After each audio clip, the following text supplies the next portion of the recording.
So good morning you all students. In our lecture third, we are going to study about the design criteria in solid mechanics. Last lecture I discussed about there were the two criteria for designing in case of solid mechanics, that was strength criteria and rigidity criteria. और साथ में आपको ये भी बताया था कि SOM is the study of 3 A's. First was strength, second was stiffness, and third is the stability. Now we are going to understand what is the strength criteria, right? Here for convenience I have taken a figure. इस figure में क्या दिखाया गया है कि एक mild steel का rod लिया है मैंने. माइल्ड स्टील का रॉड है. This rod is subjected to a force P and cross circular cross section. This circle is representing what? It is its cross section. Cross section कैसा है इसका? Circular cross section है. तो मुझे क्या करना होगा, स्ट्रेंथ क्राइटेरिया को यूज करते हुए एक सेफ डायमीटर D को डिजाइन करना है. तो we are having few challenges here कि कैसे पता चलेगा कि कैसे इसको डिजाइन करना है. तो what we have to identify the strength criteria. See, first point you need to know about which type of load is acting. Which type of load is acting. किसी कंपोनेंट पर किस तरीके का लोड लगाया गया ये आपको पहले पता होना चाहिए. Second, what is the cross section area? What is the cross section of that component? Cross section कैसा है? Third, what is the material of component? Material, वो किस कंपोनेंट किस मटेरियल से मिलकर के वो बना हुआ है. तीन इंपॉर्टेंट बातें ये होती हैं. Rest, next is what, which manufacturing process you are using. Manufacturing process कौन सी आपको यूज करनी है. And last one is the drawing. Drawing repetition. Drawing repetition means आपको उसको पेपर पे ड्रॉ करना होगा. जो आप कंपोनेंट डिजाइन कर रहे हैं that you have to draw on the paper, right. अब देखिए, which type of load is acting here, मुझे इसका जवाब मिलना चाहिए. तो अभी मैं आपको बताता हूं. It is kind of axial tensile load. Axial tensile load. P का नेचर क्या है? It is acting on the longitudinal axis. This dotted line is representing called, ये क्या है? It's longitudinal axis. ठीक है. तो लोड हो गया axial tensile. Good. Cross section कैसा है? मुझे इसका जवाब मिल चुका है. सर्कुलर है, जिसको आपको डिजाइन करना है. यही आपको क्या करना है, क्रॉस सेक्शन तो सर्कुलर है. लेकिन एक पॉइंट और ऐड करता हूं यहां पर. फिर 6, ड्राइंग और design of that component. Design of that component. ठीक है. और मोर प्रिसाइजली स्टेप में बात करूं तो 1, 2, 3 के बाद 4th नंबर पे आपको डिजाइन करना होता है. 5th number is manufacturing and 6 is this one. तो should I write here? Yes, मैं लिख देता हूं, ऐसा ज्यादा अच्छा होगा. 4th number is what? Design. 5th number is the manufacturing and 6th number is the drawing process. ये बिल्कुल स्टेप बाय स्टेप हो गया कैसे मुझे डिजाइन करना है. तो what is the material here taken? इसका जवाब है मेरे पास माइल्ड स्टील है. डिजाइन करना है, दैट मींस ये कैलकुलेशन करना है. तो ये आपको कैलकुलेशन करना, दैट इज नीडेड. इसकी रिक्वायरमेंट है, ये आपको करना है, ये कैलकुलेट करके निकालना है. फिर जब आपको पता चल जाएगा कि डिजाइन करने के बाद, डिजाइन का मतलब होता है डायमेंशंस को निकालना. आपने डायमीटर निकाल लिया, तो अब आपको डिसाइड करना है उसे कैसे बनाओगे. बनाने का मतलब मैन्युफैक्चरिंग प्रोसेस क्या होगी. Manufacturing process may be of any forming process. Forming में बहुत सारे आते हैं. हो सकता है आप उसको रोलिंग से बना लीजिए, हो सकता है आप उसको ड्राइंग से बना लो, ड्राइंग और एक्सट्रूजन और सो ऑन. प्रोसेस बहुत सारे हैं, आप इस पर ध्यान ना दें क्योंकि ये प्रोडक्शन का विषय हो गया. और finally drawing repetition. Drawing repetition का मतलब हो गया कि अब आपको इस तरह के कंपोनेंट्स को बहुत सारे बनाना है. तो आपने क्या किया, एक पेपर पे बना करके कंपनी को दे दिया कि अब वो उसको क्या करेगा, चाहे वो सॉफ्टवेयर की हेल्प से, चाहे जिसकी हेल्प से उसको ऑटोकैड, प्रोई, कैटिया, एनालिसिस, किसी की मदद से भी वो उस ड्राइंग को रियल कंपोनेंट में कन्वर्ट करेगा. ठीक है. तो ये होता है हमारा ड्राइंग का स्टेप्स, किसी कंपोनेंट को डिजाइन का स्टेप. सॉरी. अब मैं बात कर रहा हूं स्ट्रेंथ क्राइटेरिया. तो मुझे स्ट्रेंथ क्राइटेरिया पे डी कैसे कैलकुलेट करते हैं. डी कैलकुलेट करने के लिए क्या होता है, स्ट्रेंथ क्राइटेरिया में सी,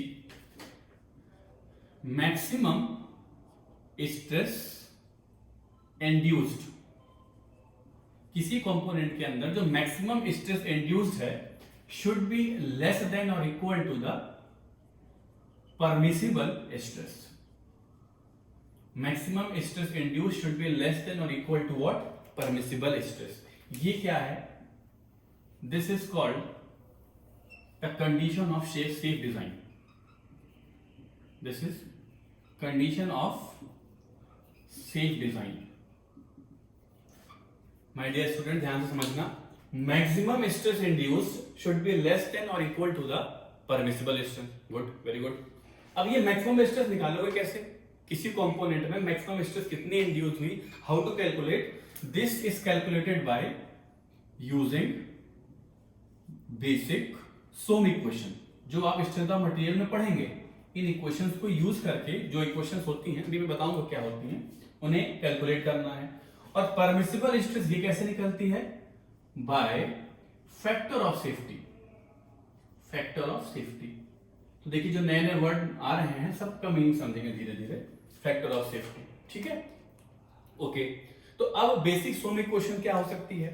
in case of axial loading, in case of axial loading, stress induced sigma axial is given by load upon area. Load upon area, अगर ये एक्सियल ना हो करके इसके ऊपर क्या लगा होता? बेंडिंग लगा होता है। बेंडिंग का मतलब मैं फिगर में दिखा दूं, लेकिन मैं हटा दूंगा बाद में इसको, क्योंकि इसका रोल नहीं है। कुछ ऐसा मूवमेंट लगा होता, या कुछ ऐसी ट्विस्टिंग लगी होती, टी, कुछ भी हो सकता है। मान लीजिए ये पंखे की रॉड है, एक फैन की रॉड है, तो फैन नीचे लटक रहा है, तो उस पर वेट एक्सियल डाउनवर्ड लग रहा होगा, गुड। और वो जब घूमेगा तो उसके ऊपर एक ट्विस्टिंग भी लग रही होगी। तो दो लोड आ गए, दो अलग अलग नेचर के लोड हो गए, जिसको हम ट्विस्टिंग को टी से रिप्रेजेंट करते हैं और एक्सियल लोड को पी से।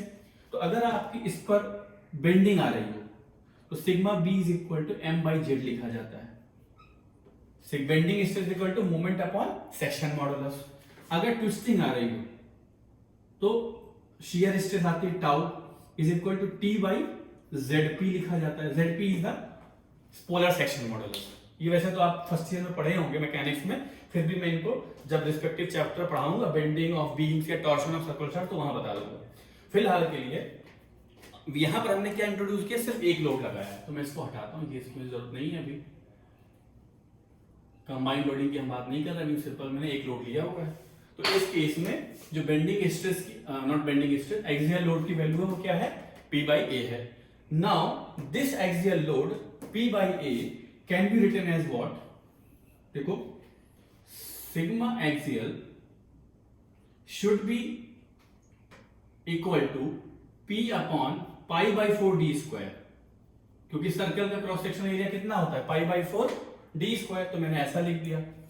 इस इक्वेशन को, इस वैल्यू को मैं क्या करूंगा?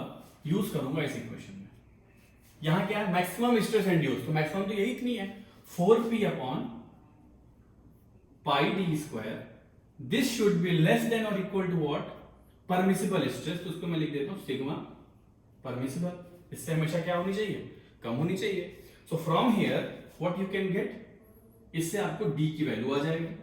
तो d square should be what? Greater और equal to 4p upon pi times sigma permissible, और स्क्वायर को अगर हटा दिया जाए तो ये हो गया स्क्वायर रूट। यहां से आपको एक सेफ डायमीटर मिल जाएगा कि इससे कम डायमीटर तो नहीं ही होना चाहिए। लेट मान लेते हैं, लेट ये जो d की वैल्यू आती है, this I am getting somewhere 46.1 mm।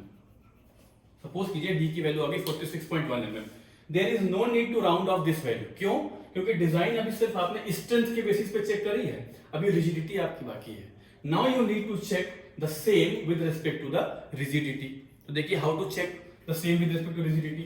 मैं इसके ऊपर की चीजें हटा रहा हूं, ओके। सेम रॉड और same component we are interested to design with respect to the rigidity. तो रिजिडिटी में क्या हो जाएगी? Condition for safe design. Condition for safe design maximum, यहां स्ट्रेस था, यहां स्ट्रेस नहीं, यहां क्या आएगा रिजिडिटी में, deformation, maximum deformation induced should be less और इक्वल टू परमिसिबल स्ट्रेस की जगह क्या हो जाएगा, permissible deformation. This is the condition of designing, condition for safe design.